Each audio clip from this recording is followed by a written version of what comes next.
बिस्मिल्लाहिर्रहमानिर्रहीम। अस्सलामु अलैकुम स्टूडेंट्स। आज की जो हमारी ये वीडियो है इसमें हम फर्स्ट ईयर का मॉडल पेपर डिस्कस करेंगे।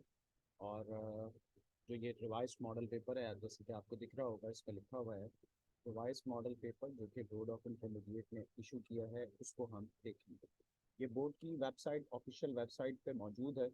और बोर्ड की ऑफिशियल वेबसाइट कौन सी है ये आपको पता होना चाहिए, उसी को आपने फॉलो भी करना है। BIPK.edu.pk, BIPK.edu.pk, ये है बोर्ड की ऑफिशियल वेबसाइट। वहाँ पे ये मौजूद है, और अगर वहाँ से आपको नहीं मिलता या आपको सर्च करने में मुश्किल होती है तो फिर ये मैंने इसकी डिस्क्रिप्शन में, वीडियो की जब आप इसको देखेंगे तो डिस्क्रिप्शन में भी मैंने इसको ऐड कर दिया है ताकि आप वहाँ से इसको हासिल कर सकें। आइए इसके पहले तो पेपर पैटर्न को भी समझ लें, एमसीक्यूज के आंसर्स को भी देखेंगे। उसके बाद सबसे पहले देखें एमसीक्यूज। एमसीक्यूज जो हैं 17 मार्क्स के हैं, 17 एमसीक्यूज हैं। ठीक है जी। और ये जो एमसीक्यूज का सेक्शन है इस साल, ये बिल्कुल लास्ट में मिल रहा है। लास्ट 30 मिनट्स में आपको एमसीक्यूज का पेपर दिया जा रहा है, और जो कि ओएमआर शीट पे आपने सॉल्व करने हैं। और जो ओएमआर शीट है वो कॉपी के अंदर ही अटैच हुई है। ठीक है, कॉपी से बाहर नहीं है, अलग नहीं है, लेकिन वो बिल्कुल लास्ट में आपके काम आएगी। क्यों? क्योंकि आपको एमसीक्यूज का पेपर ही लास्ट में मिलेगा। अच्छा जी। शॉर्ट क्वेश्चंस करने कितने हैं आपके सामने वाजे तौर पे लिखा हुआ है, you have to attempt 9 short questions. कितने मार्क्स के हैं वो? 36 मार्क्स के। एक शॉर्ट क्वेश्चन कितने मार्क्स का है? 4 मार्क्स का। टोटल शॉर्ट क्वेश्चंस हैं कितने सर? तो बेटा टोटल शॉर्ट क्वेश्चंस आप देख लीजिए 14। कितने हैं? 14 शॉर्ट क्वेश्चंस हैं। ठीक है, हमारे पास 14 शॉर्ट क्वेश्चंस हैं, जिसमें से हमें कितने करने हैं? 9 करने हैं। ठीक है। आइए अब उन शॉर्ट क्वेश्चंस को हम जरा देख लें, उसमें न्यूमेरिकल कितने हैं। पहला न्यूमेरिकल है चैप्टर नंबर 1 का, परसेंटेज यील्ड का है। किसका? परसेंटेज यील्ड का। इक्वेशन दी हुई है, एटॉमिक मासेस दिए हुए। दूसरा भी चैप्टर नंबर 1 का ही न्यूमेरिकल है, और ये है लिमिटिंग रिएक्टेंट का। किस टॉपिक का है? लिमिटिंग रिएक्टेंट का। फिर इलेक्ट्रॉनिक कॉन्फ़िगरेशन दी हुई है चैप्टर 2 से। सिग्मा और पाई बॉन्ड का डिफरेंस दिया हुआ है अगले सवाल में। ठीक है जी। तो न्यूमेरिकल्स अगर हम काउंट करते चले जाएं, पहला दूसरा 2 न्यूमेरिकल हो गए। उसके बाद Dalton's law of partial pressure, ये न्यूमेरिकल नहीं है। फिर एक न्यूमेरिकल और आगे, ये देखो, मोलर मास 3 हो गए। फिर केएसपी का न्यूमेरिकल हो गया, सिल्वर सल्फेट वाला, 4 न्यूमेरिकल हो गए। उसके बाद 14th क्वेश्चन भी क्या है? एक न्यूमेरिकल। तो शॉर्ट क्वेश्चन में तकरीबन 5 से 6 आपके पास क्या होंगे? न्यूमेरिकल्स होंगे। देन लॉन्ग क्वेश्चंस पे जब आप आएंगे तो लॉन्ग क्वेश्चन में आपके पास एक क्वेश्चन के 2 पार्ट्स हैं, A B, A B, A B. करने कितने सवाल हैं? 2 सवाल करने हैं, मतलब कि एक लॉन्ग के पार्ट के 8 मार्क्स हैं। और इसमें भी लॉन्ग में वैसे तो बहुत कम चांसेस होते हैं न्यूमेरिकल के आने के, लेकिन 2 न्यूमेरिकल यहाँ पे मौजूद हैं। एक केसी से केपी निकालनी है, और एक ये हैसेस लॉ का न्यूमेरिकल है, जो कि बुक का न्यूमेरिकल है। ठीक है, इनके ऊपर भी हम आखिर में बात करेंगे। आइए पहले जरा एमसीक्यूज के ऊपर बात कर लें, उसकी आंसर की को डिस्कस कर लें। ठीक है, तो एमसीक्यूज मिलेंगे कब? सबसे लास्ट में मिलेंगे। 17 एमसीक्यूज हैं, ओएमआर शीट पे करना है। पहला एमसीक्यू है, which of the following sample of substances contain the same number of atoms that of 20 gram calcium? 20 gram calcium के बराबर नंबर ऑफ एटम्स किसमें है? नंबर ऑफ एटम्स निकालने का फॉर्मूला होता है mole into Avogadro's number. Number of atoms निकालने का फॉर्मूला होता है mole into Avogadro's number, N into N A. अब बेटा एवोगैड्रोस नंबर तो कांस्टेंट है, तो अगर एन की वैल्यू बराबर होगी तो फिर नंबर ऑफ एटम्स भी क्या होंगे? बराबर। तो हम इन सब के मोल्स निकाल लेते हैं। पहले कैल्शियम के मोल्स निकालते हैं, और उसके बाद बाकी सबके मोल्स निकाल लेंगे। जिसके मोल कैल्शियम के बराबर होंगे वही हमारा क्या होगा? आंसर होगा। ठीक है, कैल्शियम का मास है 20 and the atomic mass of calcium is 40, तो 20 डिवाइडेड बाय 40, 0.5। अब इन सब के हमें मोल्स निकालने हैं, जिसके मोल 0.5 होंगे वो हमारा आंसर हो जाएगा। सल्फर 16 है मास। सल्फर का एटॉमिक मास होता है 32। कार्बन 20 है, कार्बन का एटॉमिक मास होता है 12। मैग्नीशियम 24 है, मैग्नीशियम का एटॉमिक मास भी होता है 24। और पोटेशियम 19 है, इसका एटॉमिक मास होता है 39। ठीक है बेटा, अब हम इन सब को कैलकुलेट कर लेते हैं। 16 डिवाइडेड बाय 32 0.5। तो बाकियों को कैलकुलेट करने की जरूरत ही नहीं है, यही जवाब है। ठीक है, बाकियों को आप कैलकुलेट करेंगे कोई भी 0.5 नहीं आएगा। तो पहले आपने क्या करना है, जिसके मॉलिक्यूल्स या एटम्स पूछे हुए उसके मोल्स निकालने, और फिर बाकियों के मोल्स निकाल के देख लेने, जिसके मोल्स उसके बराबर आ गए वो जवाब है। अगला है principal and azimuthal quantum number values for 3D orbital are. अब देखो, प्रिंसिपल क्वांटम नंबर n से डिनोट होता है, एजीम्यूथल क्वांटम नंबर l से डिनोट होता है। ये थर्ड शेल है तो n इज इक्वल टू 3 होगा। और d ऑर्बिटल के लिए l एजीम्यूथल क्वांटम नंबर हमेशा क्या होता है 2, तो n is equal to 3, l is equal to 2। याद रखना, d ऑर्बिटल के लिए l 2 होता है। सर बाकियों के लिए क्या क्या होता है आपको मैं बता देता हूँ। For s orbital value of l is 0, t के लिए 1, t के लिए बता चुका हूँ 2, और f के लिए l की वैल्यू 3 फिक्स है। इसमें कोई चेंज नहीं होता, हमेशा ये सेम रहता है। हाँ, n की वैल्यू जो है वो जो भी नंबर यहाँ लिखा होगा, 3 लिखा हुआ है तो n3 हो गया, 4 लिखा हुआ है तो n4 हो गया, एंड सो ऑन। मिसाल के तौर पे if we have 4f orbital, n4 होगा, और f ऑर्बिटल है तो l3 होगा। VBT, valence bond theory, tell us about all of the following facts except bond order. VBT bond order नहीं बताते। 1, bond angle in NH3 molecule reduced from 109.5 to 107 because of the following types of repulsion. Ammonia NH3 है, nitrogen है इसका central atom, क्योंकि nitrogen group 5 का element है तो इसके पास 5 इलेक्ट्रॉन होते हैं वैलेंस शेल में। 3 ये बॉन्डिंग में यूज कर लेता है, एक लोन पेयर की फॉर्म में, 2 जो इलेक्ट्रॉन है वो लोन पेयर की फॉर्म में बच जाते हैं। तो इसका जवाब होता है bond pair and lone pair. Bond pair और लोन पेयर की रिपल्जन की वजह से बॉन्ड एंगल रिड्यूस हो जाता है।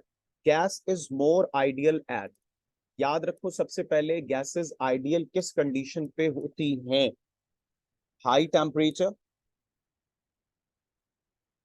ठीक है जी, एंड लो प्रेशर। अब आपने इसमें देखना है सबसे हाई टेम्परेचर और लो प्रेशर किस में है। देखिए सबसे पहले तो 100 डिग्री सेंटीग्रेड और 2 में 100 डिग्री सेंटीग्रेड टेम्परेचर है, और बाकी 2 में कितना है 0, तो ये 0 वाले तो हो ही नहीं सकते, ये 100 वाले में से कोई होगा।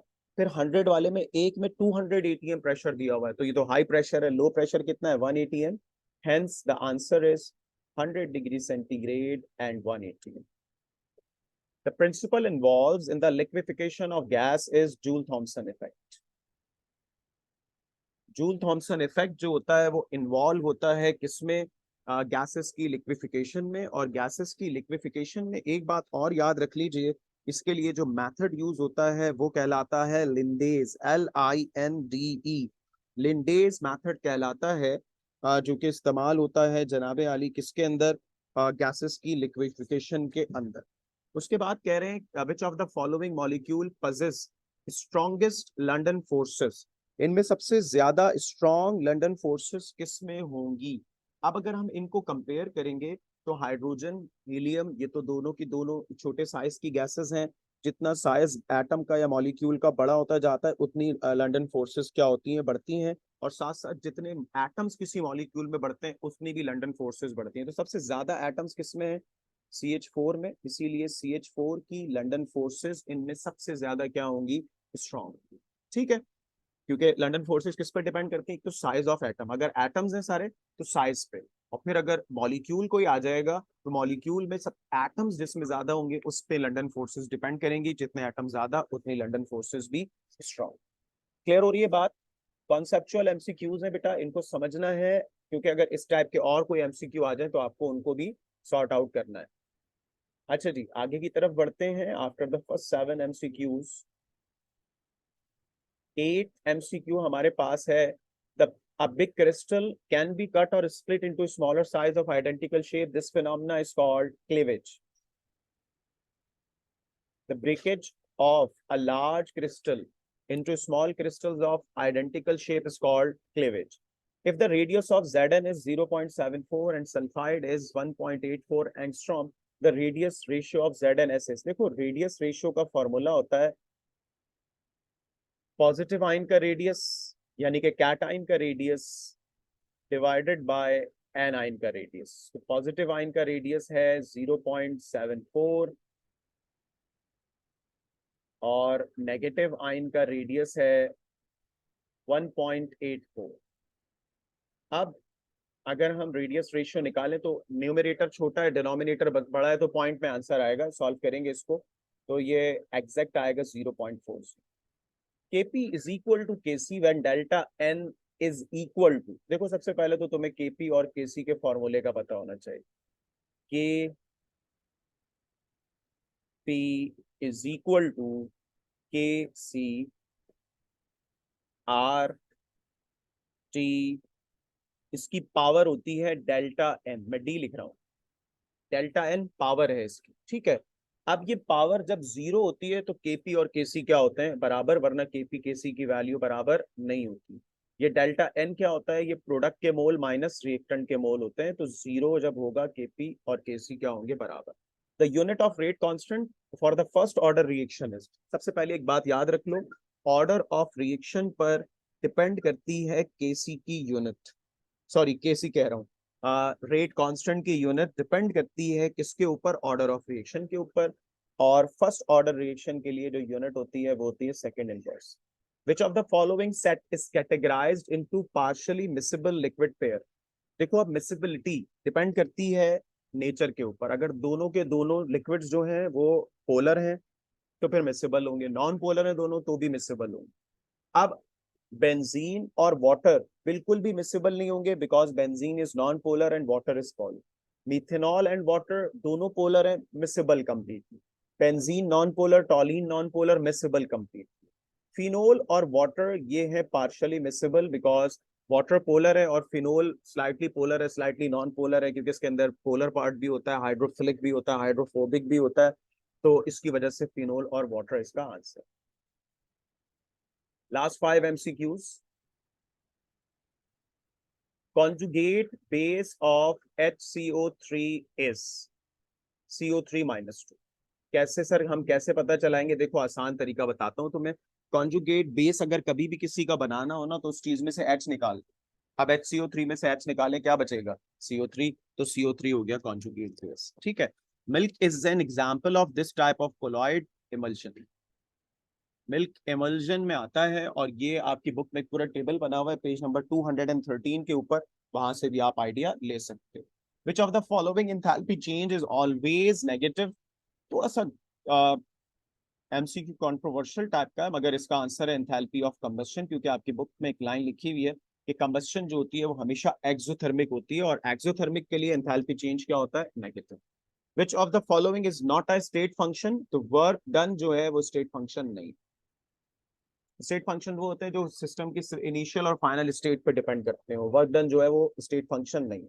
Galvanised rod of iron is coated with से, ये कोरोजन के टॉपिक में मौजूद है। तो दीज आर द एमसीक्यूज और ये उनके आंसर्स हैं। आई होप कि आपको ये बात समझ में आ गई होगी और आपको हमने पेपर का पैटर्न भी बता दिया है कि पेपर का पैटर्न क्या है। सबसे पहले तो आपके पास 17 एमसीक्यूज हैं, फिर शॉर्ट क्वेश्चंस हैं, कितने हैं 14, कितने करने 9, उनमें से कम भी 6 के करीब कौन है न्यूमेरिकल, 7 भी न्यूमेरिकल हो सकते हैं। बाकी लॉन्ग क्वेश्चन में 3 क्वेश्चंस हैं, 2 सवाल करने हैं, एक सवाल के 2 पार्ट्स हैं, एक पार्ट के 8 मार्क्स हैं, टोटल 16 मार्क्स का एक लॉन्ग क्वेश्चन, ठीक है जी। तो जनाबे आली उम्मीद है कि ये वीडियो आपके लिए बेनिफिशियल होगी। इसी तरह से और भी अब वीडियोस लेक्चर्स हम बनाएंगे ताकि आपको उससे फ़ायदा हो। ख्याल रखिए अपना, वीडियो को लाइक कीजिए, चैनल को सब्सक्राइब कीजिए। अल्लाह हाफ़िज़।